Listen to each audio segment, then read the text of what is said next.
Hello and welcome back to another episode of the Mediocre Marketer. Joining me today is Jerri Banks. Jerri is the CEO of LOTR Recruiting and has a very extensive background in the transportation space. So welcome, Jerri. Thank you so much, Whitney. Thank you for having me. I'm so honored to be here. I'm so glad to have you and to learn from you and to open up some pretty big topics with you. But to get started, will you give us a quick rundown of your background so we have a little bit to go off of? Absolutely, absolutely. So I'm nearing 30 years, 3 decades in the transportation industry.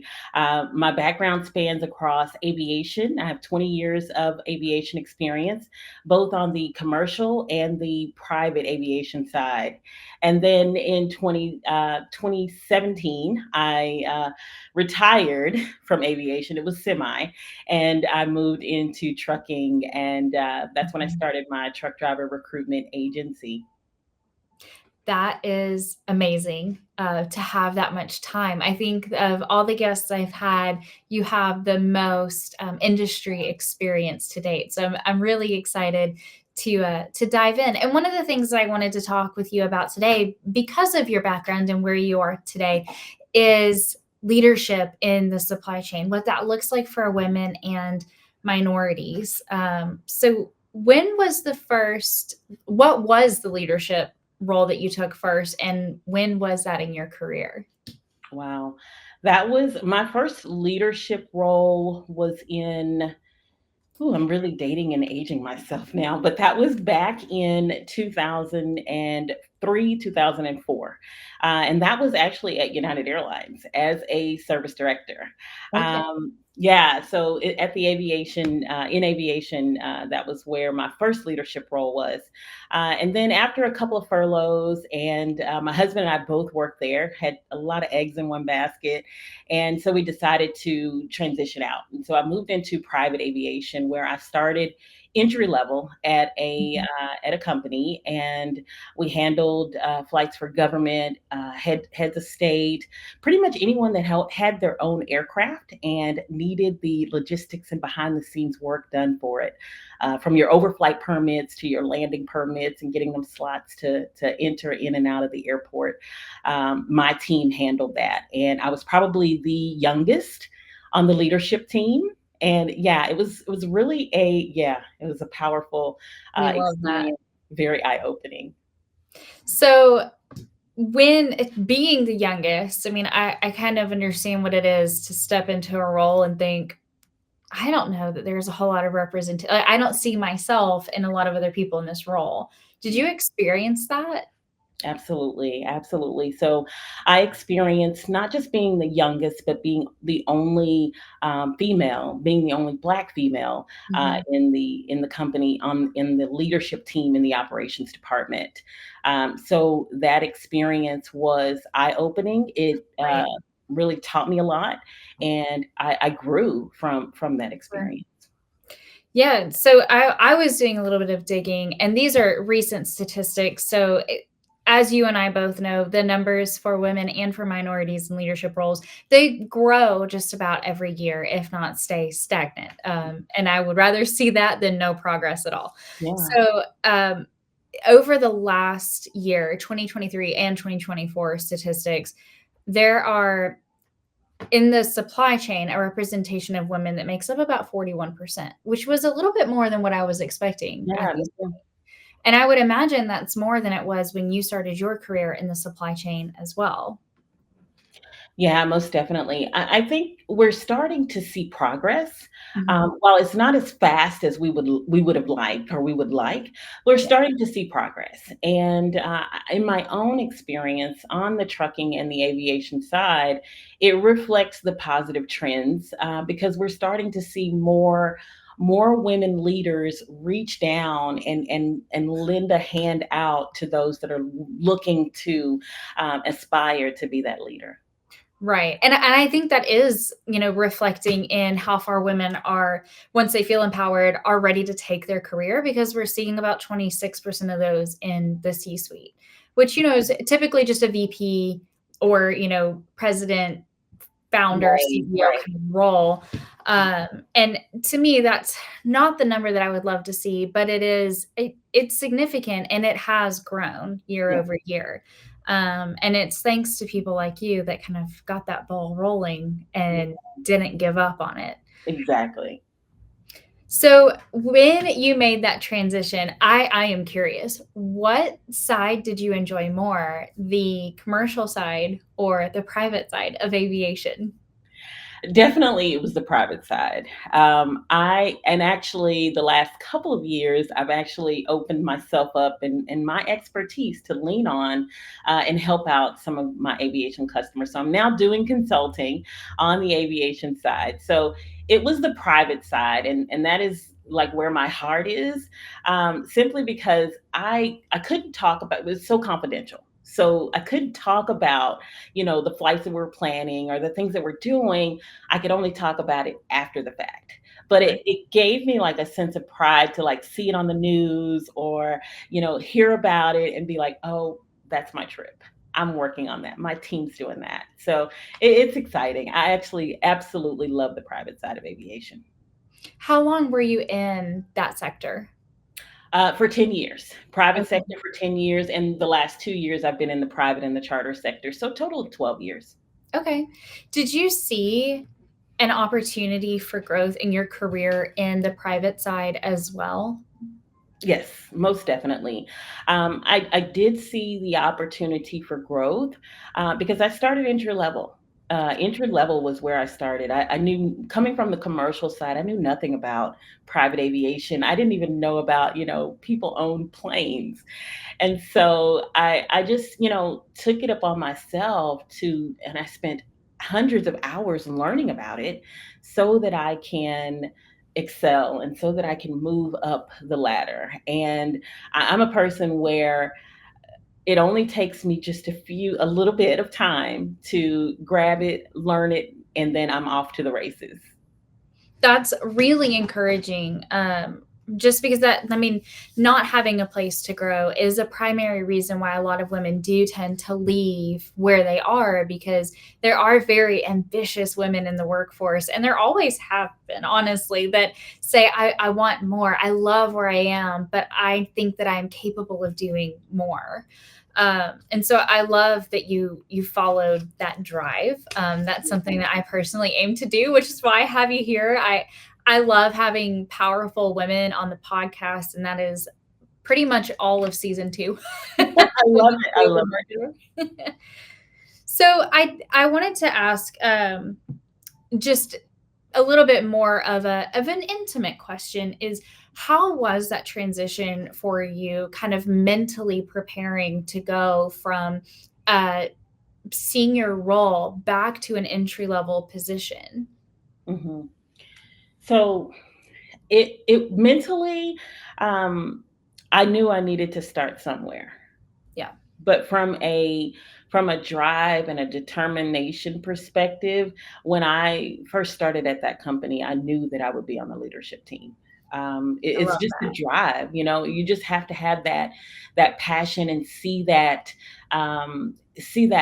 part of yourself sitting in that place. And Right, so, and that's what I implore and tell everyone, like, no matter where you are, the person that's above you, the person that's above them, they all started somewhere. They right. all started at a place, and so it's so important that you see yourself where you want to go.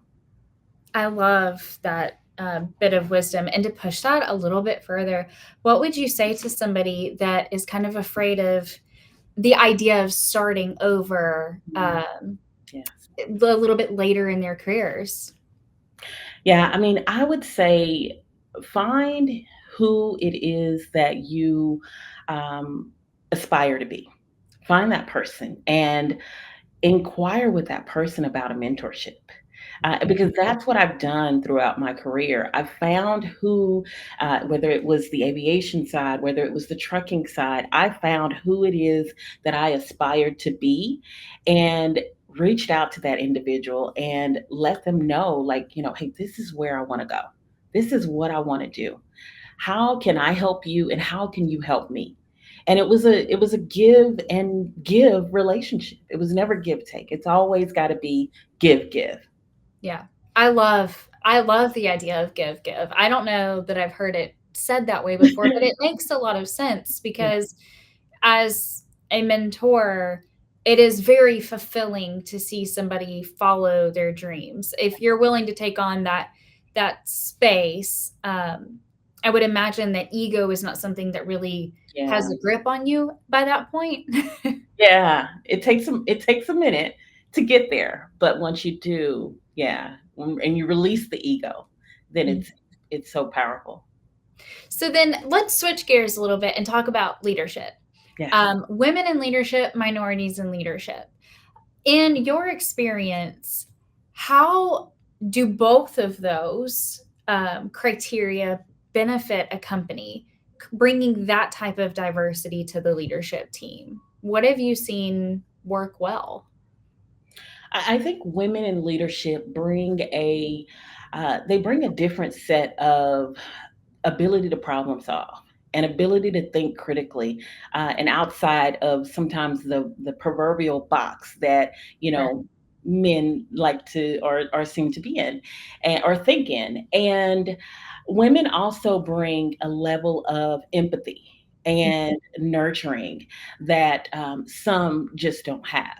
Right. And having that, and I'll never forget in aviation, as a senior leader, I had a team leader on my team, and he and we were a good 1-2 punch because I brought the leadership from the standpoint of the nurturing and the empathy, and the team would go to the ends of the earth, Mhm. and he brought a more sterner, firm, you know. Aspect of it, but we worked cohesively together. And our team was a phenomenal team, but I believe it was because of the different styles and the different perspectives of our Right. leadership. Right. And I think that that's that last piece right there, the different perspectives is Mhm. so important. And I think that does create a happier team because they can identify different parts of themselves in different pieces of their leadership. Exactly. And when people hire clones of themselves or promote clones of themselves, there's that element that's missing. And I don't think that that's necessarily, women need women leaders. I think they Mhm. all need a variety of every type of leader. And if not together, at least that exposure at some point in their career. Absolutely. Well said. Yeah. So then, as far as like bottom line, getting really into the business side of things, have you seen times where maybe not having that type diversity impacted a bottom line negatively? Yeah, I mean, yeah, I've seen it. I've seen it all throughout my career, I believe, and it all stems from. I mean, sometimes I think ego gets in the Mhm. way, and that ego is what can affect a bottom line, uh, on the women's side as well as the men, I would say. But ego is a big driver that can affect bottom line, and staying and sticking to something that just may not be working. Yeah. Yeah, I think that's a really good point that it's both. We we are just as capable of being Exactly. stubborn and headstrong. Exactly. And I just think there is a time and place for that, and I think it's when you see, injustice or, Mhm. something that could really Yeah. a bad practice or something that could get you into some legal for my end, marketing, there are certain legal things that I just kinda have to put my foot down and not budge. Exactly. But I don't think that that should be a core trait of an effective leader. Absolutely. Absolutely. So then how can people that are currently in leadership, um, how can they advocate for more diversity? Because especially in the supply chain, we see some people enter leadership and we're rooting for it and we love it and they're ready to make change. But it is sometimes an uphill battle to get all of leadership on the same page of Mhm. a more diverse workforce, of a more diverse management level and higher. Yeah, I mean, I really think mentorship programs is going to be beneficial. Um, Mm, I also think companies need to focus on and maybe adjust some of their hiring practices, because sometimes we're biased and we don't even know that we're biased. yeah, And it could be as simple as adjusting the resume to where you don't see the personal information, where right. you just see the qualifications, right? And so I think these just incorporating just small things will ensure that your company, your organization has true key leaders that are going to enhance and elevate your bottom line. Yeah, I love that. And to add to a little bit more of a blind hiring practice, Mhm, um, mhm. I love companies that will take people that would normally be deemed as like overqualified. I hate Yeah, them. If yes, somebody who you think is overqualified is interested in your company, I think that's a really good opportunity to latch on to absolutely, whatever they have to offer. absolutely. And then hiring for potential. There are some people that don't have the qualifications because nobody's given them their break yet. Mhm, And I think it's really important if you think that they're of good character and they seem incredibly coachable, um, to give that person an opportunity. And I feel that way because somebody did that for me, wow, and that's how I found my way into marketing and found some strengths that I didn't know that I had. I love it. I love that. Yeah, I think hiring practices is a really big one, and that is something that I think everybody in leadership should have big conversations about. It shouldn't be left just to one department or to one leader. Yeah, I don't think that should be a straight line kind of decision. Definitely. No, I definitely think that it's a jagged line, and everyone, all of the stakeholders need to be included and incorporated into that hiring conversation. Yeah, I agree, and, I would also say in the conversation of, like, how we lead, is Yeah, something that is, I think, a topic that is coming into the spotlight a little bit yeah, more. yeah, Um, and talking about things, you mentioned, empathetic leadership, and I think that's something that more and more leaders are curious about if they are doing it or not. The ones that are doing it and wanna refine what they're doing and learn a little bit more and mhm, implement new, ideas, innovation in a very personal sense. Um, I think we're starting to see that become a little bit more of a norm. yeah, yeah. I think I agree 100%, and I think that empathetic leadership, as we see more and more automation and AI technology enter into the our space as a transportation industry, we're going to require that your people are empathetic and they have those human skills, but also your leaders are just as empathetic with Right. your team, so that they can be as empathetic and take care of the customer on the customer level. Right, because I don't think technology can do it all. Absolutely not. Absolutely not. It's going to come and it's going to complement, but it's not going to do it all, as you say. Yeah, yeah. I think one of the best ways that I've heard, um, the use of AI, responsible AI, Yeah. is, that it's meant to enhance and not replace, and like you said, bringing that human element, and that can go into every single role, Yeah, from leadership down to the front lines. absolutely. I think that those are skills that need to be found, they need to be trained, and they need to be championed. Of course. Yes. So then, we've covered a lot of ground. I appreciate you keeping pace with me as I am flying through these questions. I love it. I want to hear your, last little bit, and putting a bow on this is, how do we do this specifically for women and for minorities? I can speak to one of those, but not to both. Mhm, mhm. I wanna add, I just wanna continue to harp on the mentorship. the mentorship and those opportunities where you can take those female leaders that you see the potential in, Mm. that you see that they are eager and want to, and have that drive and the want to be in that leadership role, and then you take them under your wing. You create a program, and that was one of the things that my company did for me. They created a program for us, and it allowed me to take what I already had, but to expand upon it and to develop it. And it was almost like a grooming for CEO program. That was what it was essentially, and that was one of the stepping stones. And I think more companies need that type of development and that type of leadership growth in their companies. Yeah, I love that, and it does go back to that piece about ego where, Mhm. the people that are agreeing to do that are not afraid that I am training somebody that's gonna take my job. Yeah, yeah, And honestly, that is a really big fear of a lot of people, more than I think would say yes on the survey, to be honest. yes, I agree. I agree.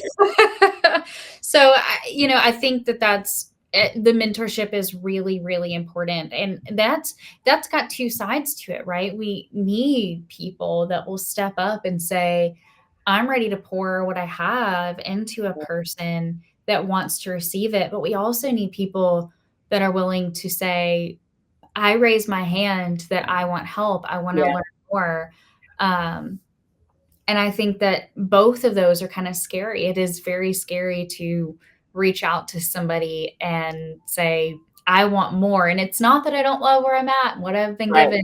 Don't please don't read this the wrong way, that was a very nerve-wracking conversation the first time that I had one, and thankfully, the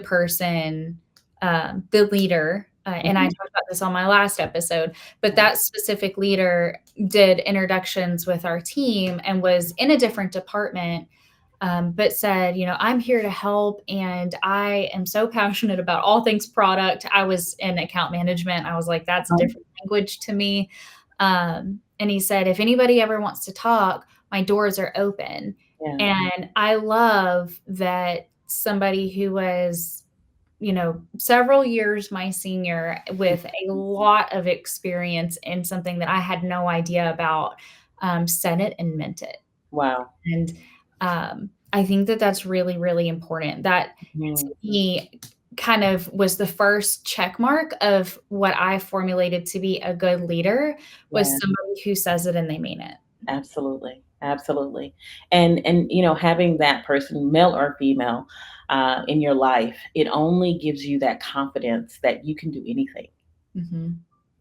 Yes, and you can be vulnerable about it too. Like, not only can you do it, but you can fall on your face, still retain the value that you've always had, and try Yes, again. yes, absolutely. And Absolutely. that's a whole other conversation for another day, It is is. that That's a command. difference maker and a game changer for not just your career, but for your life as well. Because having that confidence and knowing that you've got somebody that you can lean on, it just sets you up for success. Mhm. It's so true, and I think we are all capable of so much more than sometimes we give ourselves credit for, and I think internal and external factors when it comes to our workplace, can really have an impact on that. Absolutely. Absolutely. So, I would love to ask, as we're kind of winding down the conversation, advice that you would have for somebody who is, maybe seeking a mentor but doesn't know where to start. They don't know who they can trust. They don't know who to Mhm. reach out to. How do you get started as a young person or a person midway through their career that decides it's time for a change? How do you find who your mentor is going to be? That's a great question. That's definitely a great question. So I would, and this is me talking to me 20 years ago. I would, again, start with who it is that I aspire to be. Mhm. What are they doing? What are some of the traits that they have? What are their qualities and characteristics? And if you're working or connected with someone, you're also seeing their life as well, because we're a social media world right now, and everyone shares so much on social media.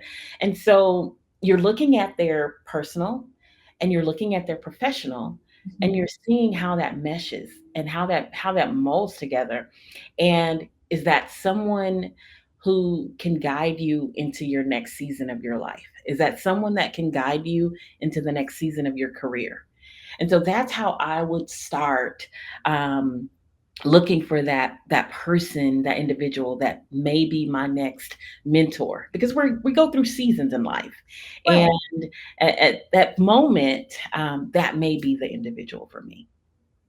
I love that. And then advice that you would have to somebody who um, maybe sees an opportunity in their workplace, but there's no mentorship program. That, like, maybe they're ready to be a mentor. They feel that they have something to give, but it's a little awkward to say, I'd like to help somebody.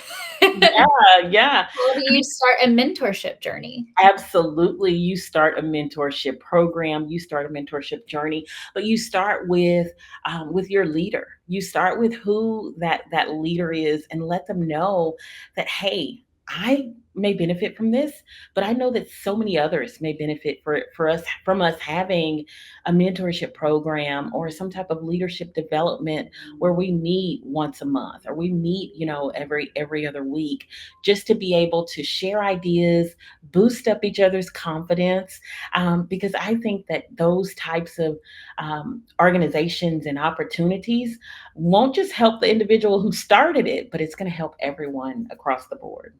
I love that. And I imagine seeing somebody do something like that is pretty inspirational to others as well. Absolutely. Well, Jerri, this has been an amazing conversation. Thank you so much for getting pretty vulnerable with me and sharing so much of your experience at a very brisk pace. Thank you. Thank you so much for having me. It's been One amazing. question, sure. One question I wanted to ask before we go, and I'm just going to throw this one on you because it's my season 2 question. What book are you reading that you would recommend to somebody?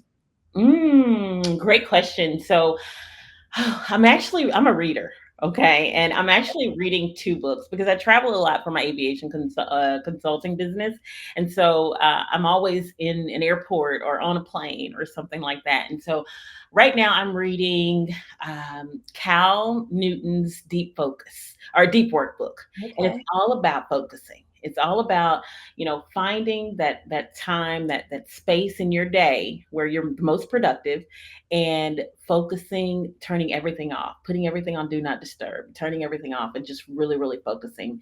And so that is my help book. But my inspiration book is It's About Damn Time by Arlen Hamilton. And I absolutely loved, I actually messaged her when I got this book. And That's amazing. yes, I messaged her after like reading the first 2 chapters, and I said, this book is absolutely amazing. And basically, Arlen is a venture capitalist, and she started a venture capitalist fund for people of color, women, minorities, LGBT communities, to be able to help fund their startups. And so her book is all about, and I'm not getting a funding for a startup or anything like that, but the book is so inspiring that I'll sum it up in a few words. It helps you realize that no one in the room is better than you. No Mm, one in the room is smarter than you. That person that you feel like is above you or better than you, they put their pants on the same way that you put your pants on this morning as well. And so it's like a confidence boost to go out there and get it. I love that. I think that that's a really powerful message. Everybody has their gifts and their talents and their Yeah, strengths. yeah, And you may have some that others may not. And if you pay attention to those, then you'll probably get really, really good at those. absolutely. Absolutely. Absolutely. I love that. Okay, well, now I'm selfishly asking this just to build up my own to read list. Okay, I love it. I love it. Yeah, check out both of those books. Definitely. Awesome. I will. All right, Jerri. Well, that brings us to the end of our episode. Thank you again so much for joining me. My pleasure. It was truly an honor. Thank you so much, Whitney. And to everyone else, we'll see you next time.